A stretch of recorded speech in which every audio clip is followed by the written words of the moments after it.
오늘도 이렇게 수요 저녁 예배 확실히 날이 쌀쌀해지면서 해가 짧아졌죠. 오늘도 2025년도 야 진짜 순식간에 눈 깜짝 사이에 이렇게 벌써 11월이 됐습니다. 이제 조금 있으면 추수감사절, 다음 달 성탄절 지나면 이제 또 김장 한번 하면 또 이제 나이가 또 이제 한 살이 이제 먹어가는 것입니다. 그래서 이 다가오는 이 연말을 더 우리가 예배 자리, 그래서 이번 추수감사주일은 아낌없는 감사로 하나님께 영광을, 그래서 우리가 아낌없이 후회함 없이 남은 올 한해 우리가 더 은혜 받는 일에 열심을 내시는 우리 모든 성도들 될 수 있기를 축원을 드립니다. 우리 또 오늘은 어떻게 박고준 목사님이 혼자 또 이렇게 찬양 인도를 했는데, 저는 박고준 목사님 볼 때마다 이렇게 곰돌이 푸가 생각이 나는지 여러분 아십니까? 곰돌이 푸 이렇게 배가 나와가지고 그래도 얼마나 또 이렇게 찬양을 잘합니까? 하여튼 감사하고 우리 성도들이 더 이 시간 또 우리가 말씀에 또 은혜를 받았으면 좋겠는데요. 자, 오늘부터 이제 우리가 역전의 믿음 시리즈라는 제목으로 이 룻기서 말씀을 우리가 좀 살펴보고자 합니다. 룻기가 4장밖에 되지 않는데요, 짧은 분량의 말씀이지만 이 룻기서 말씀이 이 예수 그리스도의 탄생이라는 이 구속사적인 관점에서 볼 때에 대단히 중요한 말씀입니다. 이 룻기, 그러니까 이 룻이라는 이 여인이 없으면은 예수님이 오실 수가 없어요. 왜냐하면은 이 룻이라는 이 여인이 예수님의 조상이거든요. 다윗의 증조 할머니가 이 룻입니다. 그러니까 얼마나 위대한, 더군다나 유대인도 아니고 이방 모압 여인이었는데 참 이렇게 놀라운 하나님의 구속 역사에 쓰임을 받은 그런 여인이죠. 그래서 이제 우리가 잘 아는 것처럼 마태복음 1장에 예수님의 족보가 기록이 되어 있는데, 그 예수님의 마태복음 1장에 나오는 그 예수님의 족보에 총 5명의 여인들이 기록이 되어 있습니다. 창세기에 나오는 이제 다말이라는 여인, 이제 유다의 며느리였죠. 다말. 근데 이제 유다와의 사이에 이제 베레스를 낳고 이제 또 거기서부터 이제 또 하나님의 구속 역사가 이제 이루어져 갔죠. 다말이 나오고요. 또 이제 여호수아서에 나오는 그 여리고 성의 기생 누구요? 라합이 나오고, 오늘 이제 룻기의 말씀의 주인공인 룻이 나오고, 또 누가 나올까요? 또 누가 나올까요? 다말, 라합, 룻. 그 다음에 또 누가 나올까요?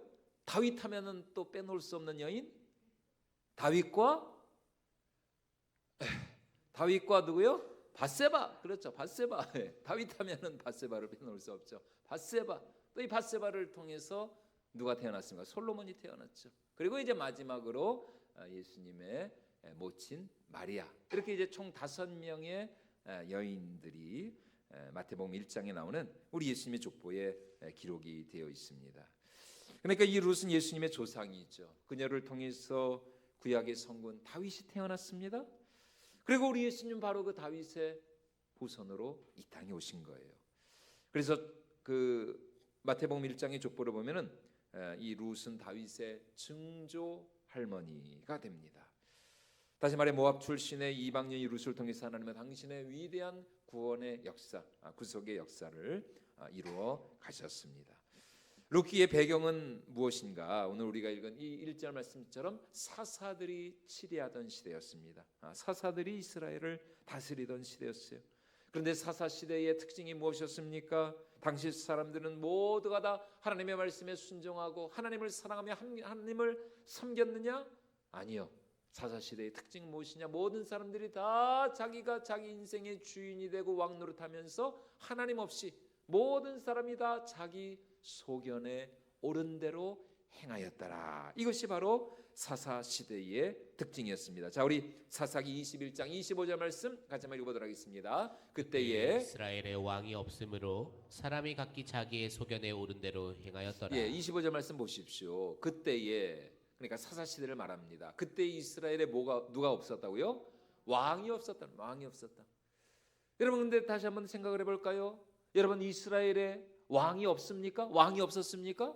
이스라엘의 진정한 왕은 누구세요? 여호와 하나님이시죠. 왕이 없었던 게 아닙니다. 하나님이 왕이십니다. 하나님이 이스라엘의 진정한 주인 되서, 그런데 마치 하나님이 안 계신 것처럼, 하나님을 섬긴다고 하지만 그 하나님을 진정한 나의 왕으로, 주인으로, 롯으로 섬기지 않고 모든 사람이 다 자기가 자기 인생의 주인이 되고 왕 노릇하면서 하나님 없이 살았던 시대가 바로 이 룻기의 배경이 되는 사사 시대였습니다.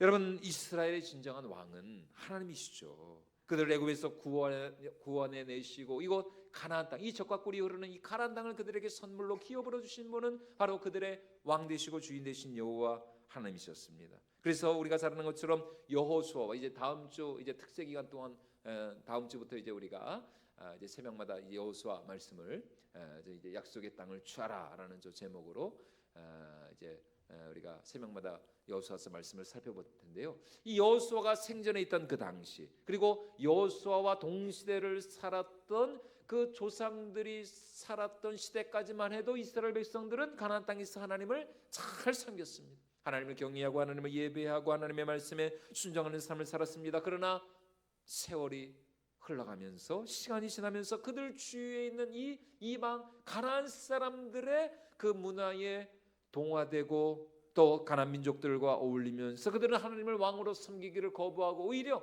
이방의 우상 잡신들을 섬기면서 자신들의 소견에 옳은 대로 행하였습니다.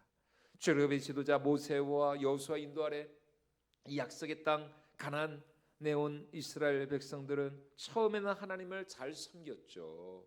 여호수아, 그리고 대제사장 엘르아살, 그리고 그 동시대에 살았던 출애굽 2세대 사람들, 그러니까 이 요단강이 갈라지는 것을 목격하고 또 직접 그 가나안 정복 전쟁에 참여하고 그들 눈앞에서 여리고가 무너지고 하나님께서 해와 달을 멈추시고 정말 그 이스라엘을 위하여서 친히 앞서 하나님께서 싸워주셨던 그 시대를 아는 사람들, 정말 성령으로 뜨거웠던, 성령의 불이 막 활활 타올랐던 그 가나안의 그 1세대, 그때까지만 해도 이스라엘 백성들은 하나님의 뜻에 순종하며 하나님과의 그 언약에 아주 충실한 삶을 살았습니다. 그러나 그 세대 사람들이 다 떠나고 난 후에 이스라엘은 가나안 땅에서 급속도로 부패하고 타락하며 주위에 있는 이방 문화에 동화되어 버리고 말았습니다. 그래서 결국 어떻게 되었어요?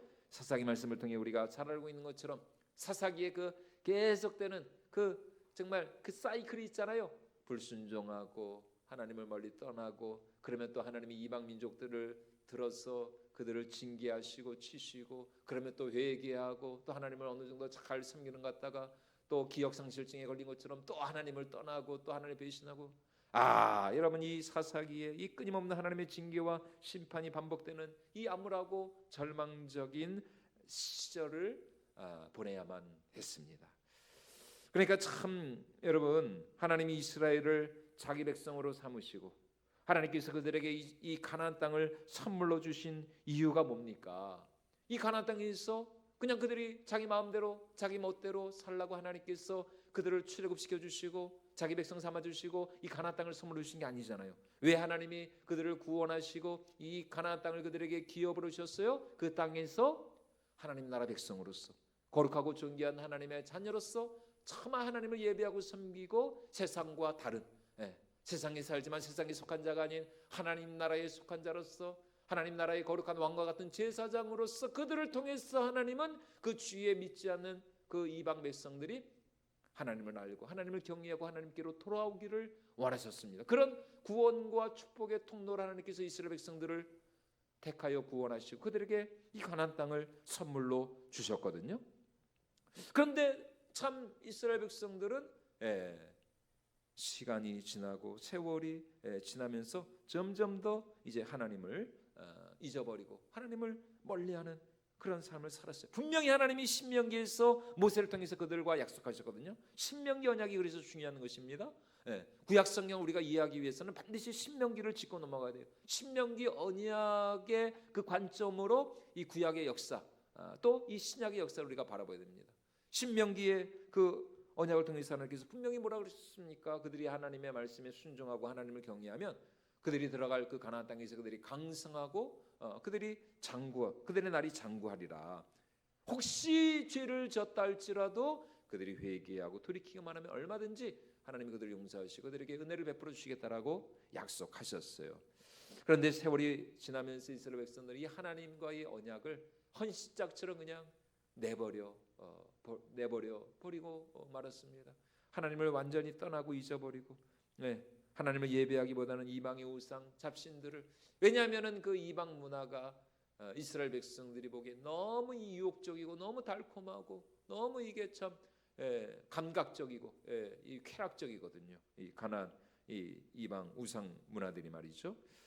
그 결과 이스라엘은 이방 민족들의 그 압제와 지배 아래 고통하고 신음하면서 너무나 참 고통스러운 그런 나날들을 보냈어요. 이것이 바로 사사기에서부터 이 룻기까지 이어지는 이 이스라엘 백성들의 상황이었습니다. 그러니까 오늘 우리가 분명히 기억해야 할 사실이 하나 있습니다. 그것은 바로 내가 예수님을 잘 믿고 내가 신앙생활 잘한다라고 해서 내 자녀들, 내 자식들도 하나님을 잘 믿고 섬길 것이다. 여러분 그렇지가 않습니다. 그러면 얼마나 좋겠어요. 근데 그렇지가 않다니, 그렇기가 참 이게 쉽지가 않습니다. 그러니까 참 우리 자녀들, 저도 자녀 딸이 둘이 있지만 참 저부터 회개됩니다. 저부터, 사실은 목사님 저부터 과연 나는 우리 아이들을, 우리 자녀들을 참 말씀으로 잘 키우고 있는가, 하나님의 말씀대로 참 목사라고 하면서도 참 우리 자녀들이 정말 이 약하고 음란한 시대에 세속에 물들지 않고 거룩하고 성결한 하나님의 자녀로서 잘 성장하고 있는가. 그거 사실 저는 부끄럽습니다. 하나님이 그렇게 물어보시면 저는 정말 회개할 것밖에 없습니다. 참 이게 쉽지가 않아요.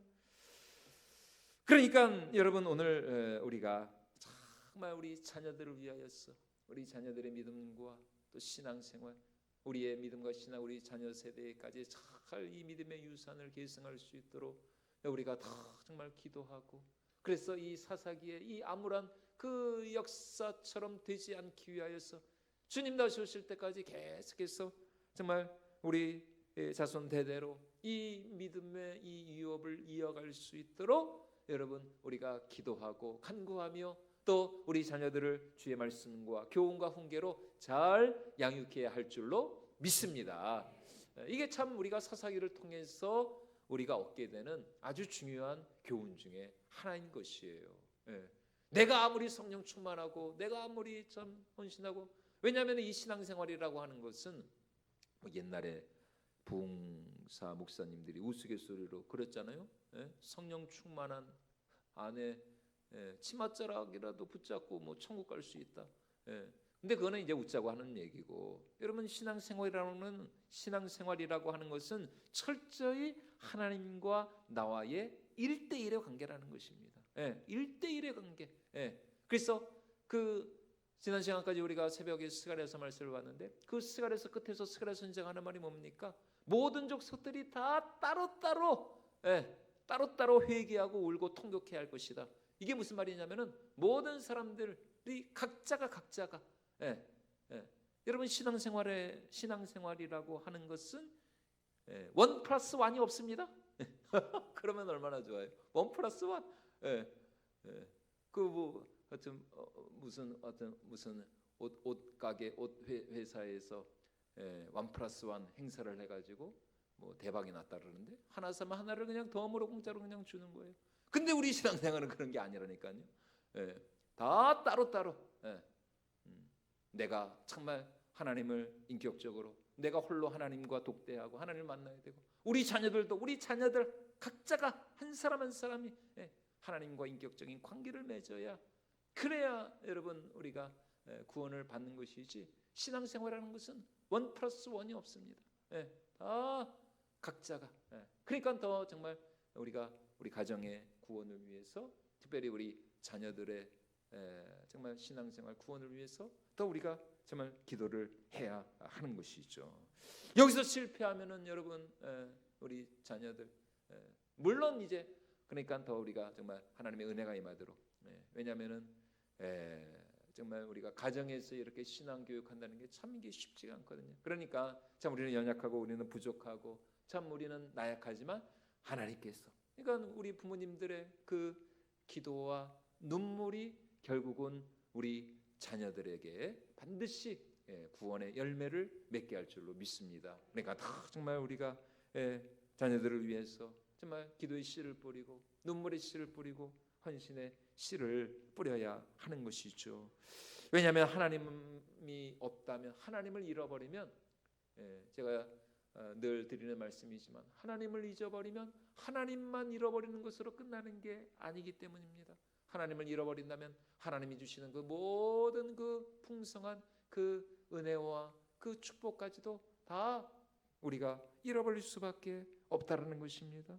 이스라엘에게 있어서 그들이 하나님을 잃어버렸을 때 하나님과 함께 그들이 잃어버리게 된 가장 대표적인 그 축복이 뭐였어요? 바로 가나안 땅이었습니다. 가나안 땅. 여러분 이 가나안 땅은 어떤 땅입니까? 하나님이 이스라엘 백성들에게 주신 약속의 땅이고 언약의 땅입니다. 그들이 하나님의 백성답게 하나님을 예배하며 순종할 때 하나님은 반드시 그 땅을 축복해 주시겠다. 정말 너희의 창고에 쌓을 것이 없도록 차고 넘치는 은혜와 복을 주시겠다라고 분명히 약속하셨거든요. 반대로 불순종하고 거역하면 하나님은 그 땅에 재난과 재앙을 내려주시겠다 경고하셨어요. 그래서 오늘 우리가 읽은 이 룻기 1장 1절 말씀처럼 이스라엘 백성들이 하나님을 떠나 자기 마음대로 살기 시작하자 하나님이 어떻게 했어요? 이 약속의 땅 가나안 땅에 뭐가 들었다고요? 흉년이 들었어요. 흉년. 자, 우리 1절 말씀을 다시 한번 같이 읽어보도록 하겠습니다. 사사들이 치리하던 때에 그 땅에 흉년이 드니라. 여러분 이렇게 이제 룻기가 시작을 하는 거예요. 사사들이 치리하던 때에 이스라엘이 복을 받았더라. 이렇게 나오면 얼마나 좋아요? 그런데 사사들이 치리하던 그때가 얼마나 좀 폐역하고 악한 시대였던지 그 땅에 흉년이 드니라. 여러분 그러므로 오늘 내 삶에 고난과 고통과 시련과 아픔이 찾아올 때 여러분 궁핍과 결핍이 찾아올 때 우리가 어떻게 됩니까? 어쩔 수 없습니다. 우리는 하나님과 나와의 관계를 돌아보는 수밖에 없어요. 여러분 이거는 어쩔 수 없어요. 우리가 하나님의 백성이고 하나님의 자녀인 이상 과연 나는 하나님을 위하여서 참 얼마나 열매 맺는 삶을 살아나갔는가. 2025년도 참 한 해를 마무리하면서 여러분들이 기도해 주셔서 어제 그제 제주도를 잘 다녀왔거든요. 저는 진짜 다 새로운 분들이고 그 지난주에 안주현 장로님이 아주 그 혜빈이를 위해서 그냥 축사를 그냥 그렇게 아주 감동적으로 그렇게 하셨는데 서울에서 부산까지 제일 빨리 가는 방법이 여러분 뭔지 아세요? KTX? 사랑하는 사람과 사랑하는 사람 관계가. 여러분 여행도 여러분 좋아하는 사람들끼리 가야지. 부담스럽게 그냥 다 선배 목사님들 그냥 그냥 다 한 차로 버스 한 대로 움직였거든요. 그냥 어디 간다 그냥 같이 방송이고 같이 밥 먹는데도 그냥 저 목사 이름이 뭐였더라. 계속 막 카톡 보고 막 얼굴 보고 이러면 정말 이게 밥이 코로 넘어가는지 입으로 넘어가는지 그냥 그냥 경치 다들 그냥 좋다고 하시는데 저는 이게 이것도 좀 좋은 분들하고 같이 가요 여행도. 근데 다른 거는 다 하나도 기억이 안 나고 제주도 이번에 가니까 제가 이렇게 이 가을에는 제가 처음 가봐. 항상 여름에 그런 때 나가봤지. 그 감귤 귤나무가 진짜 얼마나 그 귤이 진짜 저는 처음 봤습니다. 왜냐하면 이 계절에 처음 갔기 때문에 정말 탐스럽더라고요. 그 색깔이 정말 예쁘고 정말 생각 같아서는 거기서 그냥 한 그루 그냥 뽑아다가 교회 앞에다 심고 싶더라고요. 귤나무. 귤나무가 그렇게 예쁜지를 처음 봤어요. 그 열매가 그렇게 그냥 어찌나 그렇게 열매도 많이 열리더라고요. 그 가지에. 되게 색깔도 예쁘고 되게 하여튼 보기가 너무 좋았어요. 그러면서 이제 또 나는 과연 올 한 해 정말 하나님을 위하여서 참 얼마나 나는 열매를 맺었는가, 얼마나 내가 참 사역적으로 또 내 개인적으로 참 열매를 맺었는가. 또 목사니까 또 그런 생각을 안 할 수가 없는 거죠. 나는 얼마나 성령의 열매를 참 맺었는가, 그런 생각을 하고 왔습니다. 근데 이제 이스라엘 백성들은 그렇지가 못했어요. 열매 맺는 삶이 아니었습니다. 오히려 그 땅에 흉년이 들었어요. 흉년이 들었어요. 그런데 오늘 말씀에 나오는 이 엘리멜렉이라고 하는 이 사람, 이 흉년의 때에 오히려 더 정말 하나님 앞으로 돌아가서 회개하고 하나님께 열매 맺을 생각은 안 하고, 흉년이 오니까 어떻게 했어요? 이 엘리멜렉이라고 하는 사람이 가나안 땅을 떠나서 그 옆에 있는 그 이방 땅, 모압 땅으로 가족들과 같이 그냥 모압 땅으로 그냥 도망을 쳐버리고 말았어요. 엘리멜렉이라고 하는 이 이름의 뜻이 뭐냐? 하나님은 나의 왕이시다. 나의 하나님은 왕이시다. 하나님은 나의 왕이 되신다. 여러분, 이게 뭐예요? 사사시대에 그때의 이스라엘에 왕이 없었으므로 바로 이제 그 사사시대를 은유적으로 지금 이 엘리멜렉이라고 하는 사람을 통해서 풍자하고 있는 것입니다. 엘리멜렉, 하나님을 왕으로 섬겨야 될 사람 아니에요? 이스라엘 백성들이 그래야 했다는 것입니다. 그런데 이 엘리멜렉이라고 하는 사람은 이름값도 못하는 사람이었어요. 하나님을 왕으로 섬기기보다는 그냥 그 흉년이 든 그 땅을 그냥 떠나버리고 말았습니다. 도리어 이방 땅으로 불신앙의 자리로 떨어져 버리고 말았어요. 그리고 그렇게 그냥 이방 땅으로 모압 땅으로 가가지고 거기서 잘 됐으면은 그나마 좋았겠죠. 그런데 그 결과가 어땠습니까? 죽고 말았습니다. 자기만 죽은 게 아니라 아들 둘까지 다 죽어버렸어요. 그래서 그 가족이 결국 모압 지방으로 이사를 한 지 10년 만에 그의 아내 나오미와 그의 아들들의 두 며느리 이 차부들만 남았습니다. 여러분, 그러므로 하나님 나라 백성은 아무리 힘들고 어려워도 누구 뜻대로 누구를 섬기며 살아야 된다고요? 하나님을 나의 왕으로, 나의 주인으로, 나의 목자로 섬기며 살아야 할 줄로 믿습니다. 여러분, 그게 우리가 붙들어야 할 믿음이라는 것입니다. 말씀을 붙들고 하나님을 나의 왕으로, 정말 하나님을 내 인생의 주인으로, 차라리 죽는 한이 있어도 그냥 하나님과 같이 그냥 죽으면 되는 거예요. 그러면 하나님이 역전시켜 주시고 하나님이 우리를 살려주시고 반드시 전화 이복의 축복을 주시거든요.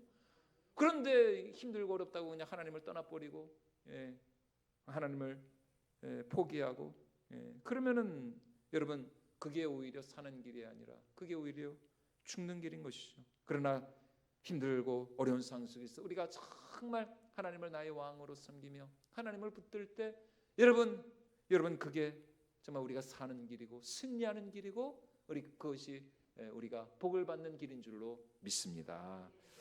여러분, 힘들고 어렵다는 핑계로 오늘 엘리멜렉처럼 하나님을 떠나고 교회를 떠나고 신앙생활 제대로 안 하고 여러분, 이러면 상황이 더 힘들고 어려워질 수밖에 없습니다. 마치 덫에 걸린 짐승이 발버둥을 치면 칠수록 더 정말 힘들고 괴로운 것처럼 나만 더 힘들어지는 거예요. 왜요? 왜 그럴까요? 왜 하나님께서 당신의 백성들이 이렇게 불순종하고 패역하고 반항할 때 그렇게 고난을 주시느냐?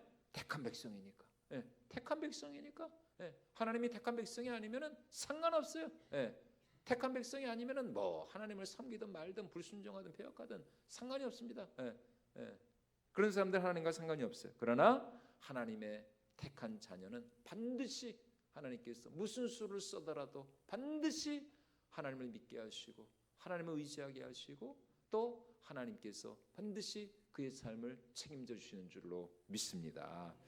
여러분, 우리가 착각하면 안 됩니다. 내가 하나님을 잊어버렸다고 해서 하나님도 나를 잊어버릴 것이다, 이렇게 생각을 하면 안 돼요. 나는 하나님을 잊어도 하나님은 당신의 택한 백성을 잊을 수가 없습니다. 하나님은 반드시 우리를 다시 찾으시고 우리를 다시 돌이키게 하시고 우리를 반드시 하나님 나라의 그 영원한 구원에 이르게 하여 주실 줄로 믿습니다. 그러므로 오늘 내 삶에 이 나오미의 가정과 같이 고난과 고통이 서러웠을 때 여러분, 우리는 하나님과 나와의 관계를 반드시 돌아볼 필요가 있습니다. 내가 지금 혹시 하나님께 불순종하고 있는 것은 아닌가? 하나님의 그 음성의 귀를 닫아버리고 있지는 않는가? 그리고 어떻게 해야 돼? 다시 하나님의 음성에 우리가 귀를 기울여야죠.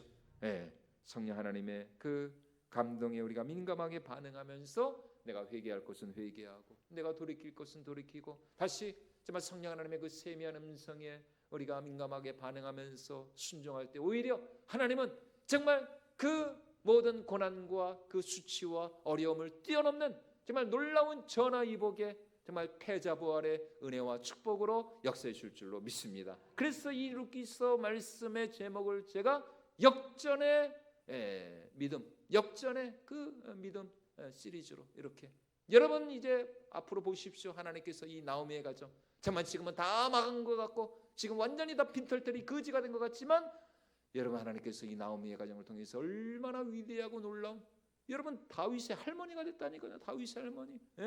얼마나 정말 그 노년에 여러분 이 나오미가 얼마나 정말 부귀영화를 누렸겠습니까? 이 룻과 이 나오미가 말이죠. 얼마나 위대한 하나님의 역사입니까? 그러므로 여러분, 우리는 절대로 아무리 힘들고 어려워도 절대로 우리는 하나님을 정말 우리는 떠나지 않고 하나님을 우리는 정말 잊어버리지 않고 아무리 힘들고 어려운 상황 속에서도 우리는 까지 믿음으로 버티고 견디고 인내하며 순종하는 그것이 오늘 우리가 소유해야 할 믿음인 줄로 믿습니다. 그래서 오늘 말씀의 제목이 뭐예요? 뭐가 믿음이라고요? 버티는 것이 믿음이다. 버티는 것. 버티는 것. 강한 놈이 센 놈이 아니고 오래 버티는 놈이 센 겁니다. 살아남는 사람이 진짜 강자인 것입니다. 여러분, 바로 그런 자들에게 진정한 오늘 이 룻의 가정과 같은 놀라운 기적과 역전의 역사가 일어나게 될 줄로 믿습니다. 그러므로 우리의 삶에 정말 하나님을 더 다시 한번 우리 인생의 우리 가정의 주인으로 모시면서 하나님, 나에게는 주님밖에 없습니다. 주님이 우리 가정을 다스려 주시옵소서. 주님이 내 삶을 인도하여 주시옵소서. 하나님, 아무리 힘들고 어려워도 나는 절대로 주님을 떠날 수, 주님을 포기할 수 없습니다. 주님, 나를 불쌍히 여겨주시고 내 삶을 통해서 다시 한번 하나님의 영광을 나타내 주시옵소서. 이런 믿음으로 나아갈 때에 반드시 오늘 우리 나오미와 룻의 가정과 같은 그런 진정한 기적과 역전의 정말 축복의 역사가 우리에게도 일어나게 될 줄로 믿습니다. 이러한 축복의 주인공이 되는 저와 여러분들이 모두가 될 수 있기를 주님의 이름으로 축원을 드립니다.